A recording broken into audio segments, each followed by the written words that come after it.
നീറ്റിന്റെ result വന്നപ്പോൾ Kerala rank first, Kerala rank second, അല്ലെങ്കിൽ കേരളത്തിലെ റാങ്കുകൾ എല്ലാവരും ഭയങ്കരമായിട്ട് ഹൈലൈറ്റ് ചെയ്ത് കാണിക്കുന്നതായിട്ട് കണ്ടു. വളരെ സന്തോഷം. കാരണം നമ്മുടെ സംസ്ഥാനത്ത് ആദ്യ സ്ഥാനങ്ങളിലെത്തിയ ആൾക്കാർ ആരാണ്, ഏതൊക്കെ ഇൻസ്റ്റിറ്റ്യൂട്ടുകളാണ് നല്ല റാങ്കുകൾ പ്രൊഡ്യൂസ് ചെയ്തത് എന്നൊക്കെ സത്യസന്ധമായ ആൾക്കാർ അറിയിക്കുന്നത് വളരെ നല്ലത് തന്നെയാണ്. പക്ഷേ ഓൾ ഇന്ത്യ റാങ്ക് ഓരോ കുട്ടീൻ്റെ എത്രയാണെന്ന് പല പോസ്റ്ററുകളിലും മിസ്സിംഗ് ആയിരുന്നു. കാരണം കേരളത്തിൽ ആദ്യം 100 റാങ്കിന്റെ താഴെയുള്ള ഒരു കുട്ടി മാത്രമാണുള്ളത്.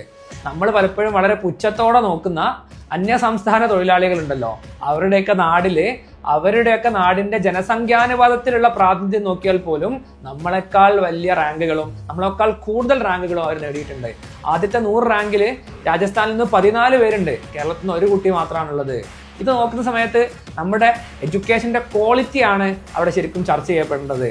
നമ്മുടെ കുട്ടികൾക്ക് നമ്മുടെ സംസ്ഥാനത്തെ കുട്ടികളോടായിട്ട് കോമ്പീറ്റ് ചെയ്യുന്ന സമയത്ത് റാങ്കുകളും മാർക്കുകളും ഉണ്ട് എന്നുള്ളതും, എന്നാൽ അവരൊരു ഓൾ ഇന്ത്യ ലെവൽ കോമ്പറ്റീഷനിലേക്ക് പോകുന്ന സമയത്ത് അവർ വളരെ പിറകിലായി പോകുന്നു എന്നുള്ളത് കോച്ചിങ് സെന്ററുകളുടെ സിസ്റ്റവും രീതിയിലൊക്കെ ഉള്ള ചർച്ചകളിലേക്ക് വഴി തുറക്കേണ്ടതുണ്ട്.